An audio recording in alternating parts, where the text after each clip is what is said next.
ایک گل کو یاد رکھے، اے تے حضور خود بھی چاہتے ہیں جدوں حضور دے خلاف کافر گل کرتے سن نا تے حضور یہ نہیں سن فرماندے کہ حسان، کعب بن مالک، عبداللہ بن رواحہ یہ درباری طرح شاعرن، تے حضور یہ نہیں سن فرماندے کہ بھائی خیال کرنا، ذرا اپنے کنٹرول کر کے گل کرنا، اینج نہ ہوئے کہ بغیر تسی اپنے قابو تو میری چھانا شروع کر دیو۔ نانا جدوں حضور دے خلاف گل ہوندی تے حضور ممبر بچھواندے تے حضور فرماندے قولوا لہم کما قالوا، فرمایا جس انداز وچ انہاں گل کیتی نا اسی انداز وچ میرے غلاموں انہاں دا منہ بنو۔ اے تے وَإِنَّكَ لَعَلَىٰ خُلُقٍ عظیم کے مالک نے یہ بات فرمائی ہے۔ جو امن اور سکون کی باتیں کرتے ہیں نا ان کو پتہ ہونا چاہیے امن بھی بغیر تلوار کے نہیں رہ سکتا۔ سکون کی باتیں کرتے ہو نا تو پھر بارڈر سے ہٹا دو سارا کچھ، کیونکہ تم تو امن والے ہو۔ اس امن کو قائم رکھنے کے لیے بھی بارڈر پر کھڑا ہونا ضروری ہے۔ ہاں، لوگوں کو تم دھوکے دیتے ہو کہ امن امن امن کا حق جو ہے نا وہ حق وہ جناب آ بھی اسی وقت سکتا ہے جب حق کے پاس طاقت ہو، اور حق قائم اور دائم بھی اسی وقت رکھا جا سکتا ہے جب حق کے پاس طاقت ہو۔ طاقت کے بغیر نہ حق آ سکتا ہے نہ حق کھڑا رہ سکتا ہے۔ ہاں جی، یہ کیا بات ہے، پوری امت کو دھوکہ دیتے ہو۔ لیکن وہ صرف میرے آقا ایسے پکڑ کے نہیں داخل ہوئے مکہ فتح والے دن، ہاں جی ایسے تھا کیونکہ اللہ کے گھر حضور تشریف لے جا رہے تھے، لیکن سارا جنگی سامان موجود تھا۔ ہاں، لیکن ایسے حضور اس لیے کہ وہ آگے اللہ کا گھر تھا۔ حضور آئے اسی انداز سے تھے کہ فرمایا ادھر سے یہ آ جائیں، ادھر سے یہ آ جائیں، ادھر سے میں تشریف لا رہا ہوں۔ ہاں جی، ہاں جی، تلواریں چمکی بھی صحیح، لیکن حضور اللہ کا گھر کی عظمت کے لیے حضور ایسے سر جھکا کے تشریف لا رہے ہیں۔ یہ واحد جگہ ہے جہاں حضور سر جھکا کے تشریف لائے کعبے کی عظمت کی وجہ سے۔ فرمایا آج ہم فاتحانہ انداز میں داخل ہو رہے ہیں لیکن ہے اللہ کا گھر۔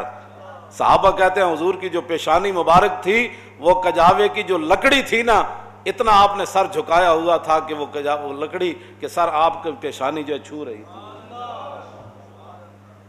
اس دن بھی جب حق داخل ہوا نا مکے میں، کیوں جی وہ باطل کو مٹانے کے لیے داخل ہوا تھا اور بتوں کو توڑنے کے لیے داخل ہوا۔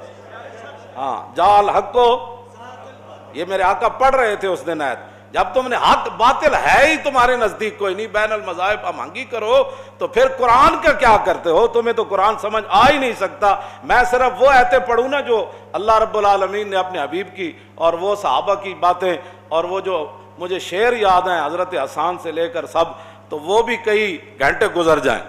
روحی الفداء لمن اخلاق شہدت بانہ خیر مولود من البشر۔ حضرت عبداللہ بن رواحہ کو جو ہے حضور خود بار بار کہتے تھے، فرمایا عبداللہ وہ شعر پڑھو بھائی، شعر پڑھو۔ حضور ان کو بہت پسند فرماتے تھے۔ اور جب جنگ موتا کے اندر اس نعت خان کی باری آئی تو گھوڑے سے نیچے آ کر کہنے لگا مرنا نہیں ہے، مر تو ایک دن جانا ہے، آج بہتر ہے آج مر۔ اور میرے آقا و مولا مسجد نبوی شریف میں تشریف فرما تھے اور جنگ موتا کا منظر صحابہ کو بیان فرما رہے تھے۔ اور زید بن حارثہ تو اس لیے جلدی سپہ سالار شہید ہو گئے تھے کہ وہ لاکھوں کی فوج کے بہت دور تک اندر چلے گئے تھے۔ اور یہی وہ زید بن حارثہ ہے کہ جن کو ان کے خاندان لینے کے لیے آیا، بھائی آیا، چچا آیا، ہاں جی، اور کیا حضور اینو بھیج دو، سانو مل گیا ہے تو غلام ہے۔ تو فرمایا جی اے جاندا ہے تو میں انہاں نو نہیں کہ روکدا، انہاں نو جان دی زید نو اجازت ہے۔ تے اپنے پیو نو تے اپنے برا تے چاچے نو کہنے لگے او جاؤ اپنا کام کرو، مر ہی جاؤں جس در سے جاؤں دو قدم۔ زندہ بھی رہے تو کس شان نال رہے، اور رسول اللہ جدو موتا بھیجا تو پھر کس شان نال دنیا تو گئے۔ حضور نے مسجد نبوی شریف میں بیٹھ کر فرمایا زید بن حارثہ شہید ہو گیا۔ اب جھنڈا جو ہے وہ جعفر طیار نے اٹھا لیا، اور جعفر طیار تو میں پہلے بھی سنائی گل، جعفر طیار جدو گھوڑے تو زخمی ہو گیا، جلدی زخمی ہو گیا گھوڑا، تو اور جدو نیچے آئے تو اینج کر کے فرمان لگے جنت اتنی قریب آ گئی۔ اور حضور نے فرمایا تھا جب ان کے بازو کٹ گئے تھے نا تو اللہ نے انہیں جنت کے پر عطا فرمائے تھے، وہ پروں سے اڑتے تھے ایسے جنت۔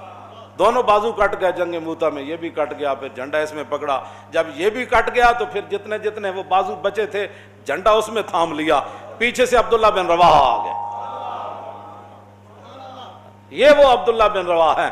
ہاں وہ صرف نعتیں ہی نہیں پڑھتے تھے، جب موقع آیا تو مدینہ پاک سے روانہ ہوتے ہوئے کہنے لگے یار دعا کرو میں مڑ کے واپس نہ آواں. انہوں نے کہا کیوں جی؟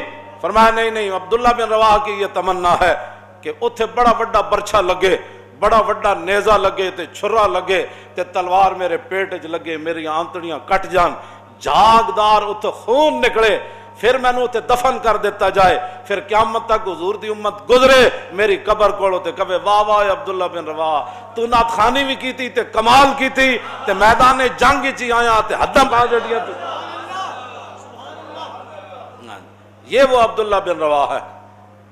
جدوں حضور دی نعت پڑھتے سن تے کہن سن روحی الفداء لمن اخلاق شہدت بانہ خیر مولود من البشری. فرمایا یا رسول اللہ ساڑیاں روحاں قربان ہو جان تواڈے انہاں اخلاق ہوتے اور انہاں عادات ہوتے، تواڈے اس حسن ہوتے، اس جمال ہوتے، انہاں اداماں ہوتے.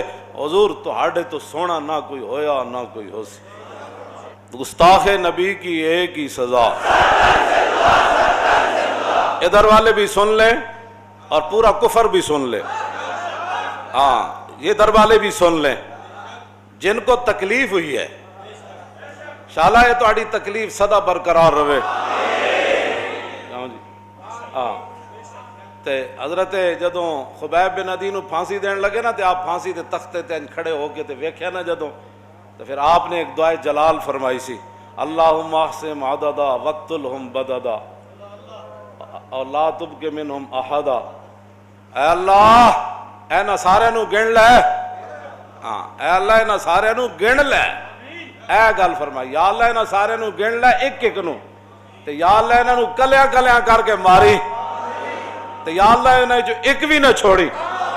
تے جڑے حضور دے گستاخاں دے بارے کروڑواں حصہ بھی حامیاں یا انہاں نو تکلیف ہے تے اسی یہ دعا منگدے ہیں یا اللہ انہاں نو گن لے اتوں لے کے تھلے تک سارے نو گن لے تے یا اللہ انہاں نو کلیاں کلیاں کر کے ذلیل کر کے ماری.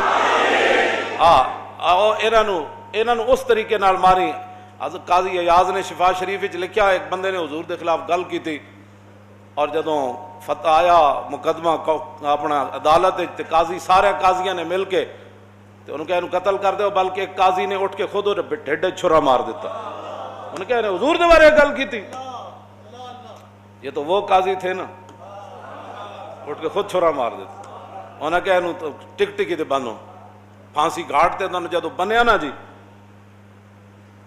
انہوں جدوں اینج سیدھا کر کے بنیا نا اینج کر کے قبلے وال منہ سی تے جدوں ٹک ٹکی تے انہوں بدیا تے منہ دا یکدم اینج ہو گیا مشرق وال تے سارے اتھے جڑے مسلمان کھڑے سن انہوں اللہ اکبر دا نعرہ لایا. انہوں نے کہا جدے انہوں حضور دے بارے گل کیتی ہے کافر ہو گیا. اور مومن کا چہرہ کعبے سے نہیں ہٹتا، یہ کافر تھا اس لیے اس کا چہرہ کعبے سے ہٹا دیا گیا.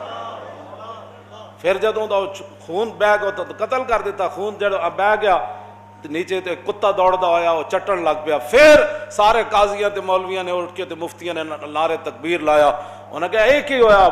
پوچھا لوگوں نے اے تسی نعرہ پھر کیوں لایا؟ انہوں نے کہا رسول اللہ نے فرمایا کہ مومن دا خون کتا نہیں چٹدا. ہاں جی اے مومن نہیں سی، انہیں حضور دے بارے گل کی تھی کتے دا خون پی رہا.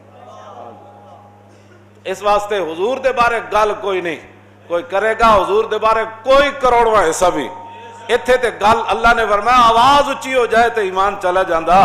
ہاں او مسلمان حضور دے بارے گل کرے، کوئی مفتی کرے، کوئی قاضی کرے، کوئی وقت دا وڈا کرے، کوئی نکا کرے، مسلمان کرے، کافر کرے، ذمی کرے، حربی کرے، کوئی کرے، اشارہ کرے، کنایا کرے، حضور دی صفات وچ گل کرے، حضور نو عیب لائے، کوئی کس قسم دی بات کرے، گستاخ رسول کی ایک ہی سزا. اے بات اے شرعی مسئلہ ہے، ساری کتاباں میرے کو موجود ہیں. اگر کسی نے نہیں سمجھتے ہم اسی دس سکتے ہیں. باقی رہ گیا منوانا، وہ تو اللہ نے فرمایا میرے حبیب تھوڑے ذمہ اسی یہ نہیں پایا. کیوں جی؟ اللہ کا باقی نفس کا اللہ یکون مومنین آج تک آیت میں ترجمہ نہیں کیتا. ہاں جی کی اس قوم دے سامنے ترجمہ بندہ. عبداللہ بن رواح دا شعر میں پورا کر دے وہاں عمت فضائل کل العباد کما عم البریت دو شمس والقمری. فرمایا حضور نو اللہ نے اتنا حسین بنایا، اتنے اخلاق، حضور نو او عالی مقام عطا فرمائے کہ حضور ساری دنیا اتے انج چھا گئے جی میں سورج تے چاند دی روشنی چھا جاندے. او حضور دی شان تے اے وے تساں حضور دے بارے گلاں کرنے ہو، تساں حضور دے بارے گلاں کرنے ہو، اے تے تساں تا 24 گھنٹے تساں حضور دا شکریہ ادا کرو، کدوں تے تساں بندر خنزیر بن چکے ہوندے۔ عطائے عرب جلائے کرب فیوز عجب بغیر طلب، یہ رحمت رب ہے کس کے سبب بے رب جہاں تمہارے۔ خیمہ افلاک کا استادہ اسی نام سے ہے، اور نبض ہستی تپش آمادہ اسی نام سے ہے۔ ہاں زمین و زمان تمہارے لیے، مکین و مکان اور چنین و چنا، بنے دو جہاں اور دہن میں زباں اور بدن میں ہے جان، ہم آئے یہاں اٹھیں بھی وہاں۔ اتنی بات۔ اگلی بات، درباری شاعر ہے جی، درباری شاعر ہے، اور آخری یہ جو شعر ہے نا، یہ عبداللہ بن رواح جس خاک سے گزرے، اس خاک پر پوری امت قربان، حضور کی شان کیسے بیان کر گئے۔ آہا، فرمایا لو لم یکن فی آیات مبینہ کانت بدیہتہ تغنی عن الخبر۔ فرماؤ میرے محبوب دے غلاموں، تساں تا حضور زیارت تساں حضور دی نہیں کیتی، حضور دا جلوہ تسی نہیں ویکھیا، حضور دا چہرہ انور تسی نہیں ویکھیا۔ میں کہا جی تسی ویکھیا، تسی دسو تساں کی ویکھیا۔ فرمایا لو لم یکن فیہ آیات مبینہ کانت بدیہتہ تغنی عن الخبر۔ فرمایا اگر رسول اللہ اپنی صداقت کے لیے کوئی معجزہ لے کر نہ آتے تو حضور کی صداقت کے لیے حضور کا چہرہ انور ہی کافی تھا۔ بس حضور کی صداقت کے لیے حضور کا چہرہ انور ہی کافی تھا۔ اس صورت نو میں جان آکھاں جانان کے جانے، اور سچ آکھاں تے رب دی جس شان تو شاناں سب بڑیاں، یہ صورت ہے بے صورت تھی، بے صورت ظاہر صورت تھی، بے رنگ دسیس مورت تھی، وچ وحدت پھٹیاں جد گھڑیاں، دسے صورت را بے صورت دا، توبہ را کی عین حقیقت دا، پر کم نہیں بے سوجت دا، کوئی ورلیاں موتی لے تریاں، یہ صورت شالا پیش نظر، رہے وقت نزات روز حشر، اور قبر تے پل تھی جد ہو سی گزر، سب کھوٹیاں تھی سن، کس ہاتھ کا خمیں تاب و تواں ٹوٹ گیا، اور کانپا ید بیدا کے عصا چھوٹ گیا، جنبش ہوئی کس مہر کی انگلی کو رضا، اور بجلی سی گری شیشہ ماہ ٹوٹ گیا، نور رخ سرور کا جب جلوہ ہے، آٹھوں پیر اس کوچے میں دن رہتا ہے، یہ شام مدینہ نہ سمجھنا اے دل، آہ دل عاشق کا دھواں۔ انگریزاں دی اینکا لا کے تے انگریزاں کو قرضے لے کے تے ملک دیوالیہ کر کے تے ملک لٹ کے تے ملک دے اندر فحاشی اور یعنی بہرا روی اور نصاب جو قرآن و حدیث کڈ کے، انہاں نو کی پتہ ہے حضور دی شان کے وے جی۔ پرواز میں مدحت شاہ جب میں آؤں تو عرش پر فکر رسا سے جاؤں۔ اعلیٰ حضرت بریلوی فرماندے نا حضور دی شان جدوں میں بیان کرنا نا تے میری یہ فکر ہند چ نہیں رہندی، میری یہ فکر زمین تے نہیں رہندی، اے میری فکر جڑی ستاں آسماناں تو عبور کر کے عرش تک چلی جاندی ہے میری، ہاں اتھے جا کے میری فکر پھر کہندی واہ کیا جود و کرم ہے شاہ بطحا تیرا، نہیں سنتا ہی نہیں، ہاں نہیں سن، تیرے در کا درباں ہے جبریل اعظم، تیرا مدخ خاں ہر نبی و ولی ہے، اے بیتاب جس کے لیے عرش اعظم، اتھے جا کی پتہ لگنا عرش اعظم کی ہو جا تو پھر رسول اللہ دی مبارک گلی کی ہو جا۔ پرواز میں مدحت شاہ جب میں آؤں تا عرش پر فکر رسا سے جاؤں، ہے بیتاب جس کے لیے عرش اعظم، یسرا رویلا مکان کی گلی ہے۔ یہ فکر اتھے جائے تو پھر رسول اللہ دے مدینے دی گلی سمجھ آنی بدے۔